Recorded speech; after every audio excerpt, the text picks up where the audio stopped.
Hey guys.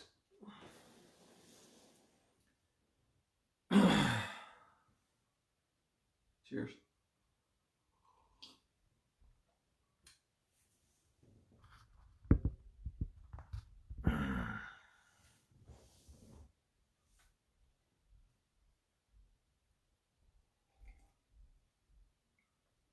Life being what it is, we will contemplate it.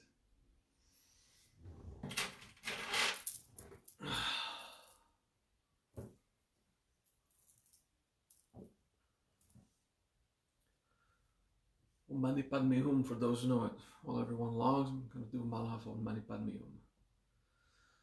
Om Mani Padme Hum, Om Mani Padme Hum, Om Mani Padme Hum,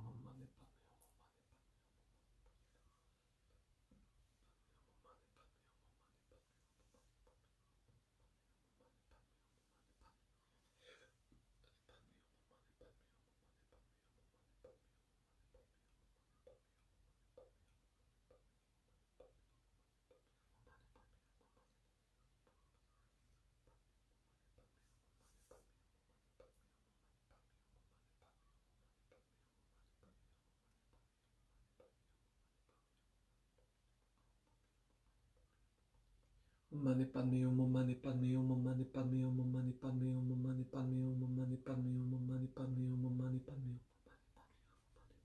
Mani Padme Hum, Om Mani Padme Hum, Om Mani Padme Hum, Om Mani Padme Hum, Om Mani Padme Hum, Om Mani Padme Hum, Om Mani Padme Hum, Om Mani Padme Hum, Om Mani Padme Hum, Om Mani Padme Hum, Om Mani Padme Hum. Mani Padme Hum, Om Mani Padme Hum, Om Mani Padme Hum, Om Mani Padme Hum, Om Mani Padme Hum, Om Mani Padme Hum, Om Mani Padme Hum, Om Mani Padme Hum, Om Mani Padme Hum, Om Mani Padme Hum, Om Mani Padme Hum. Padme Hum, Om Mani Padme Hum, Om Mani Padme Hum, Om Mani Padme Hum, Om Mani Padme Hum, Om Mani Padme Hum, Om Mani Padme Hum, Om Mani Padme Hum, Om Mani Padme Hum. Mani Padme Hum, Om Mani Padme Hum, Om Mani Padme Hum, Om Mani Padme Hum, Om Mani Padme Hum, Om Mani Padme Hum, Om Mani Padme Hum, Om Mani Padme Hum, Om Mani Padme Hum, Om Mani Padme Hum, Om Mani Padme Hum. Om Mani Padme Hum, Om Mani Padme Hum.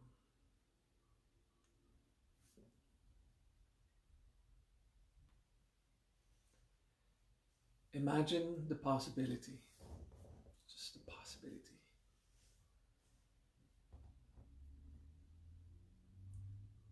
that most of your turbulence would not happen because you don't engage into it. You don't participate.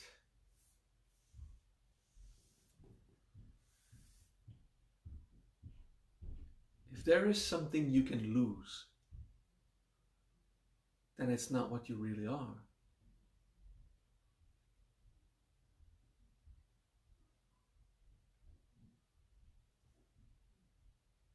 If you have discovered something of yourself, then you have some self-love. It's not exclusive to you, but it's from you to you. Let's say a friend, a lover, or a parent goes away. You lose that love from them. But at least you still have you. Because if you can lose something, it was never yours. And it could disappear at any time. The impermanence of the universe, it will ensure that you'll eventually lose it anyway.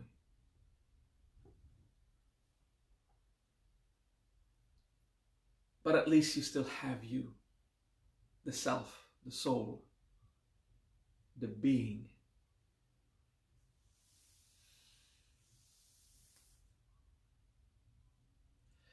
Let's say you are insulted. There's something you lose if you are insulted. You lose your pride, your image. And if you lose your image, then it wasn't really you. If you ever get insulted and you lose your image, at least you still have yourself. Your image can be lost. Your worth to others is just a dream that fades away. And what remains is truly what you are.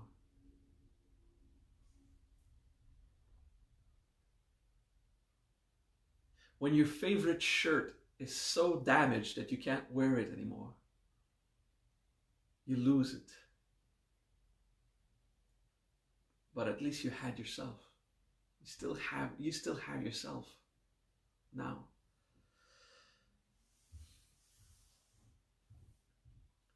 Imagine the possibilities that you would understand this principle. If you can lose it, it's not what you are. And at least you still have yourself. If you can understand this intellectually and apply it emotionally and live it as a dharma, doesn't matter really what happens.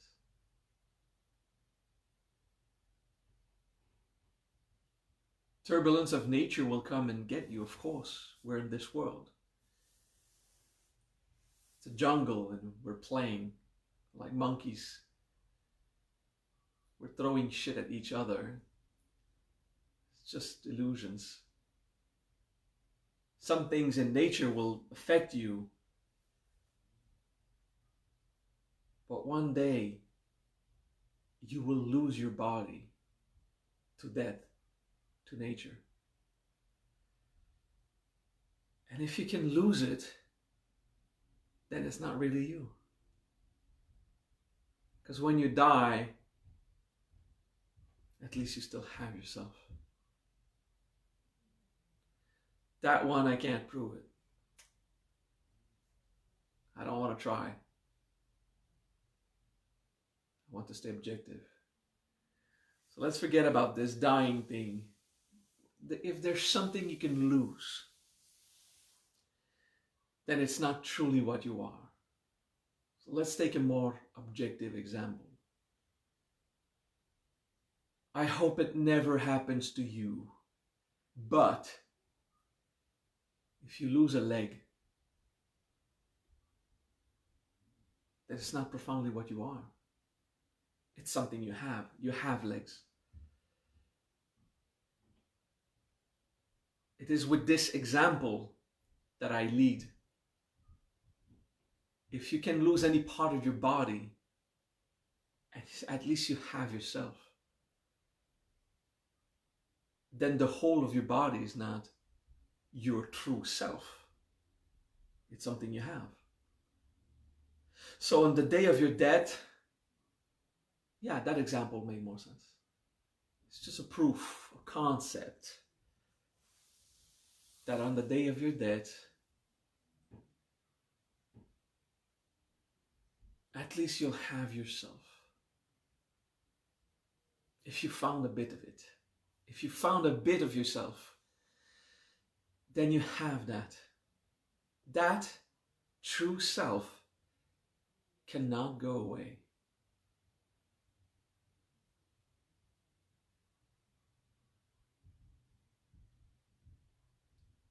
So imagine the possibilities today, now, and forever.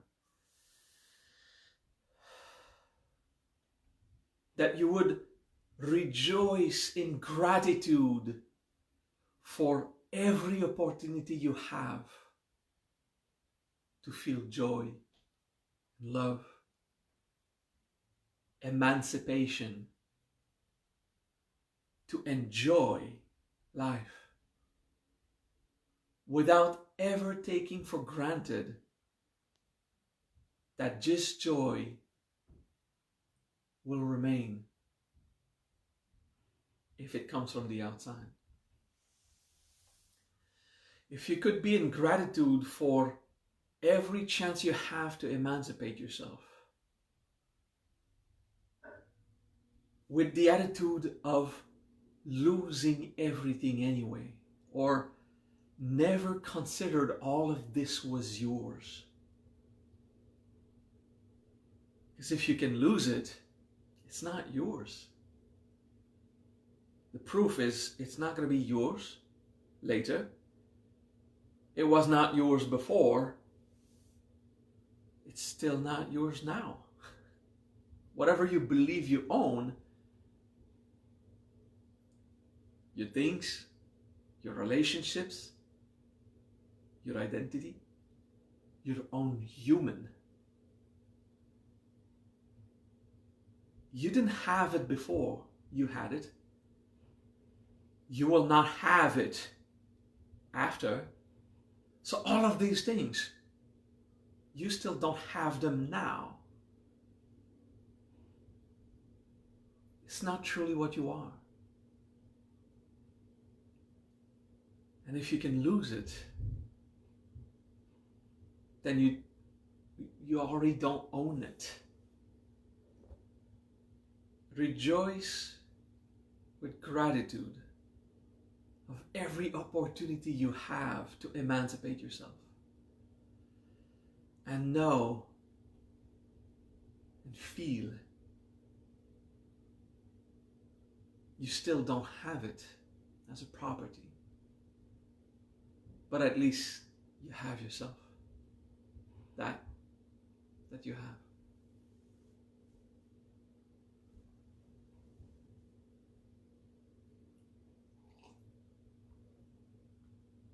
The paradoxal state of Swasthya. Enjoying opportunities that manifest through the will of the universe, and that manifest because you created it. These opportunities for gratitude, seize them, enjoy whatever you can, and whatever you cannot enjoy, you never owned it anyway. You never had it. It was never yours. So lose it. Anything that you could lose now, your house, your car, your children, mourn them already. And live it in the paradoxal state of Swasthya. So happy to have an opportunity to rejoice with these people, with these things, and never once believing that it would remain. Losing it as it happens, and if you become skilled enough, you don't have to lose it if you never believe it's yours. Well, you can tell yourself in your mind 1,000,000 times, I never believed anything was mine. And that's bullshit. Because in your guts, if something goes away and hurts you, something lived the acquisition of the thing. Something lived acquiring it for yourself and built an attachment. And that's the illusion of owning. And everything you feel as owning, even while in your mind you say, I don't own my lover. But the reflex, the animal reflex of property, so vivid, so subtle, that when it goes away, you feel you lose it. So you did feel or believe it was yours. You had the false hope it was going to stay. So it's a question about being honest with yourself. what you think in your mind because you learn to philosophize and express verbally the truth. I don't own anything. I'm at peace with it. Stop believing what you think in your mind and believe what you live as an experience. This, what you live, is telling you who you are, or at least who you were a moment ago. And it is telling you what is your true approach to all things. And if you're honest with yourself, then deep in your ego, you do believe in owning something. People, objects, events. I own my job, it's mine. Then you lose it. So it wasn't really you. At least you still have yourself. At least you still have yourself. Whatever you've discovered of yourself, you'll always have that. It's what you are. It's the one thing you cannot lose. Yourself. Because you don't own yourself. You're not the owner or the proprietary of yourself. You are yourself. There's no ownership in the self. It's just what you are. You're made of it. And if you're not the owner of yourself, then you can't lose it. It's just what you are.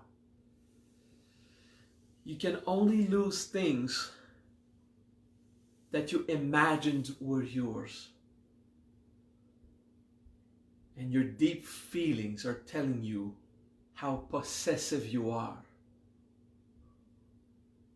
Regardless of the beauty of your thoughts, how compassionate can be your thoughts, everyone is free. They do what they want. And in your guts,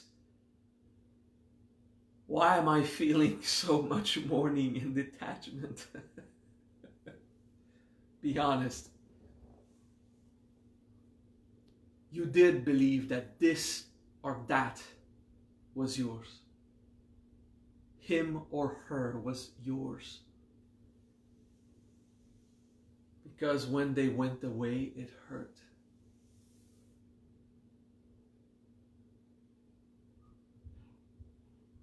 At least you still had yourself. The paradoxical state of Swasthya is to rejoice with gratitude of every opportunity you have to emancipate. Never believing that any of it is yours. Never dreaming that it will remain. And until your greedy human accepts the truth of freedom, mourn. Get used to it. Practice it. Mourn everything.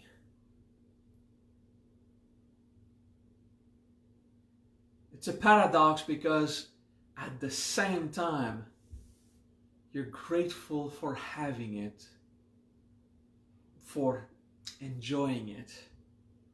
You're grateful for living opportunities of emancipation, friendship, your dog, listening to this or that music. Gratitude for all of this opportunity. We live it, as a semantic word will say, we have it, but we don't own it. it will go away. The joys of embracing experiences, not owning them. And until you can live the profound Dharma of freedom, mourn, even while enjoying something. Stay lost without it. Try not to own it. It's just something you have now. It's an opportunity.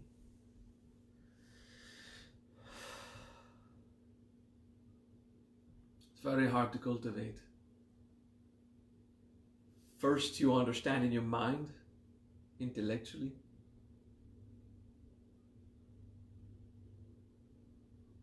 Then you make peace with all the parts of you that disagree with the Dharma, that complain, that they're not happy about not being able to count on any security at all. Well, that's freedom. And at the same time, being prudent. Plan ahead. Manage your finances responsibly. Do personal growth. Enjoy what you can and lose what you cannot enjoy. Practice gratitude and mourning at the same time. To teach your ego you don't own any of it. And life will prove it by removing it. You'll lose it. Whatever it is that you enjoy will go away. It's like taking a bite of your favorite dessert. You take a spoonful. The moment you taste it, it's gone. You've enjoyed the flavor of that spoonful and it's gone. The experience is over. And be grateful there's more cake. Just take another spoonful and then you're out of the dessert until you get more. And if you keep going for more, you'll have an indigestion. Greed will do that. If you rejoice and refuse that at one point it ends, greed always wants more. And it will hurt.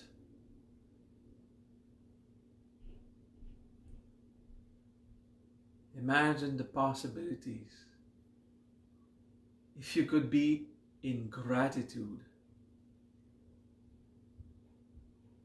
and still without ownership of anything. Pure freedom of any attachment. Still wise, prudent, responsible, compassionate. Imagine the possibilities where you could not be triggered by mourning ever again because you practiced never being attached. And your ego freaks out. If I'm not attached, I'll never feel safe. If you can lose security, you never had it. If you can lose security, then it's not truly what you are. at least you still have yourself. What you seek as security, as a human, what you're actually seeking is faith. A supernatural trust in evolution, in the graces of God. What your human seeks is security. And until you have found faith, security will be your treasure. But if you can lose it, you never had it. It was a dream. You'll have to mourn security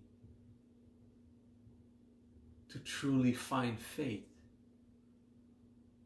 How could you truly cultivate faith while you're hiding in a castle of security? You'll never know the sense of faith if you never have to count on it. With so much human control to keep yourself safe. So much attachment. So much things you own. Please don't misunderstand the Dharma. Don't get rid of things. Don't separate. Don't end relationships. The Dharma of Swasthya is also prudent, peaceful, wise. You don't have to expose yourself to the most terrible threats to cultivate faith. You can, but it's stupid. Theravada is a bit too extreme for my taste, because I've lived it in this lifetime for a few years. Begged in the street for a year, almost. Came to the same conclusion as Sakyamuni after his Theravada time. The middle path is wise.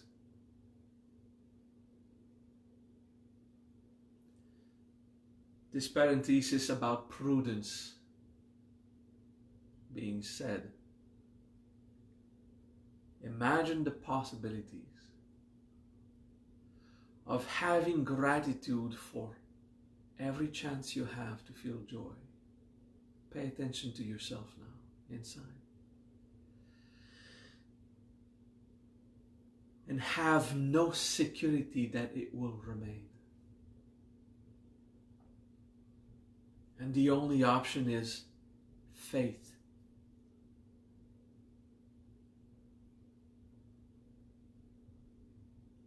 Because at least you still have yourself.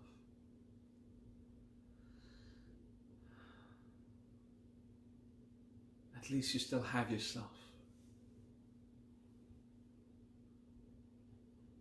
If you can lose it, you never had it. Mourn everything until you reach a point there's no mourning if there's nothing owned as a property. If things pass freely and you embrace gratefully the opportunities of joys and love that flow, the sensations in your nervous system, the tastes of things, the smells that you enjoy so much, your favorite sound, your favorite kiss, and never own any of it.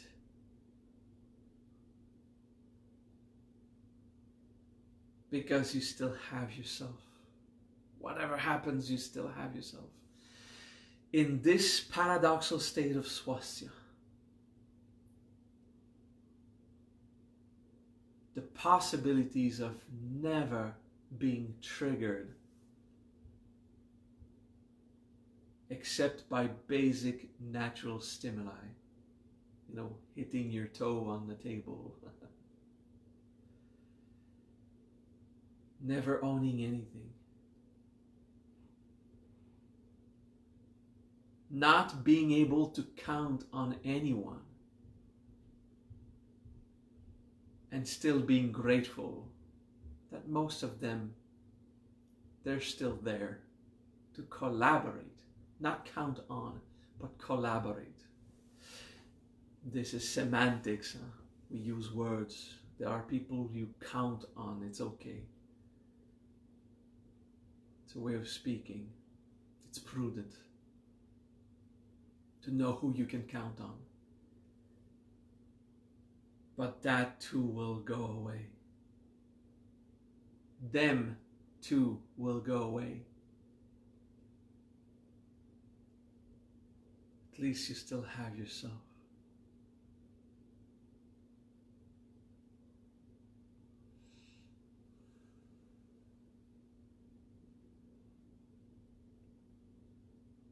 If you can't lose, if you can't lose it, it's truly you. It's the true nature. And if you can lose it, if it's possible to lose it, you never owned it.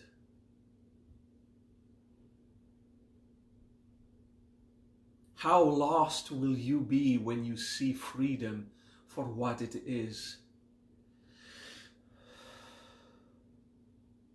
Accepting the fear of how strongly you hold on outside dreams. Fear when you realize you'll never have these things you hold to. They won't stay.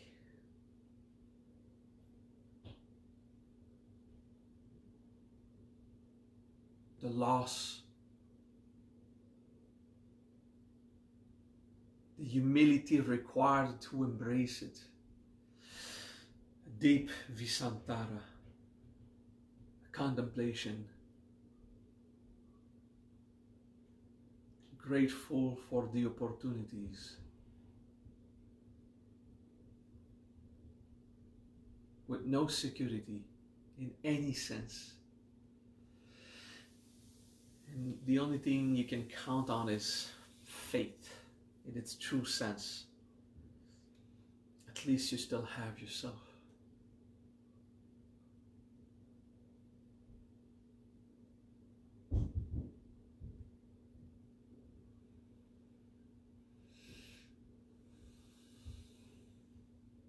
It's a profound paradoxal state, swasthya. The opportunity to rejoice. And until you are fully trained as a bodhisattva,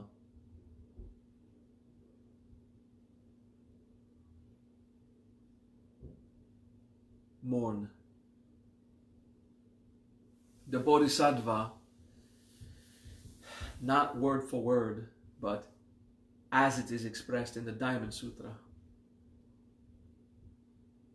does not even believe in having a lifespan or being a human being at all. Because the human you incarnate with, you can lose it. So you actually don't even have it.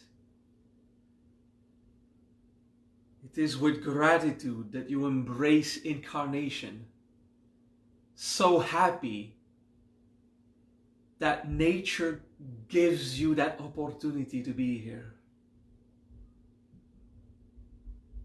That God offers you the body, that you can rejoice with it. The bodhisattva does not even believe being a living entity. It's something you have for a moment. And that too will pass, will go away.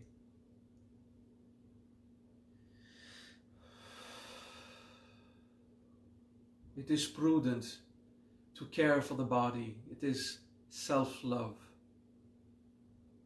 To cherish this opportunity of incarnation. If someone loves you and you don't own that person, and you truly feel the freedom of not having that person, not owning the person, and that person is there and loves you anyway, how beautiful a gift.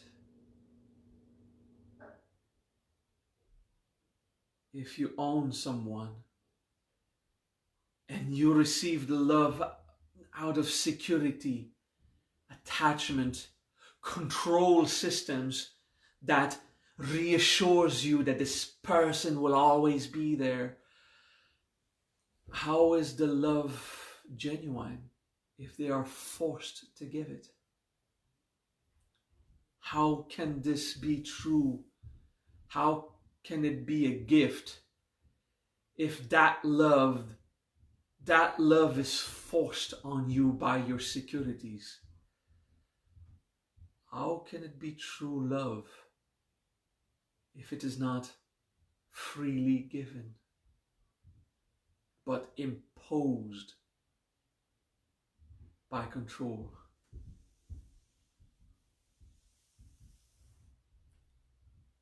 Love is at its richest point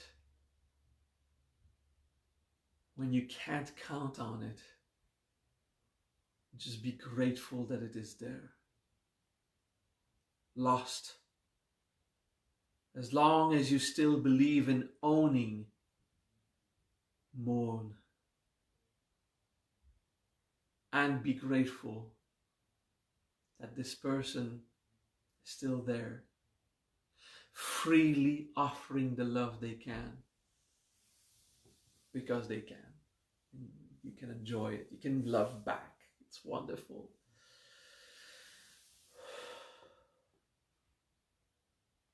Cultivate this swasthya.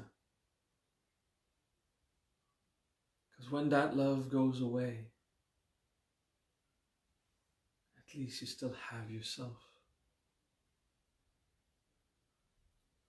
Now, if nature doesn't owe you your body, if nature did not give you a body to own, and nature still offers you the body to use for an entire lifetime, that body that you have now, it is freely offered by nature as an act of love. It is genuine love from Shakti, from Prakti. And Prakriti, those who are picky about the words. This body of yours, be grateful. Because without any obligation, nature offers it to you an entire lifetime. Now, how much love is that? And you pay nothing for it, you know. You pay for the food, okay, I'll give you that.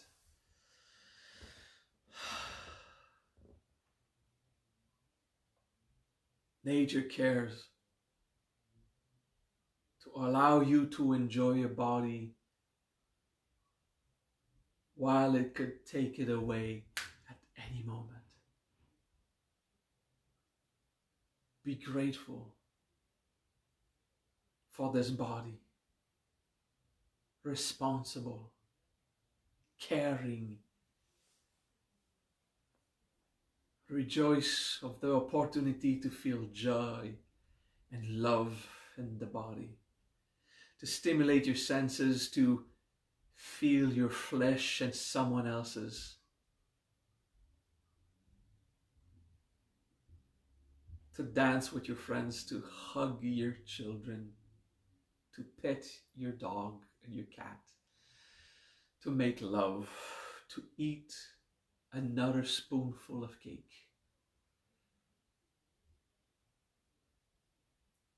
and never own any of it. And it will go away. Maybe you'll already lost it and just don't know it. Maybe you never owned it. Mourn it all. You can't count on it. It's nature. It offers opportunities, and then it's over.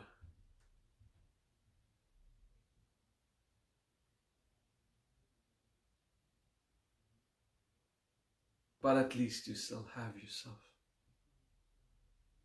What you truly are, at least you still have yourself.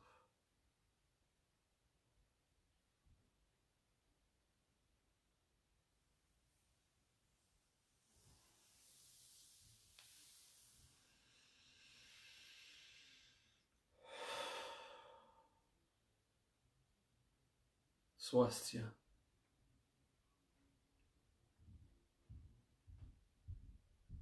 To exist purely as the self.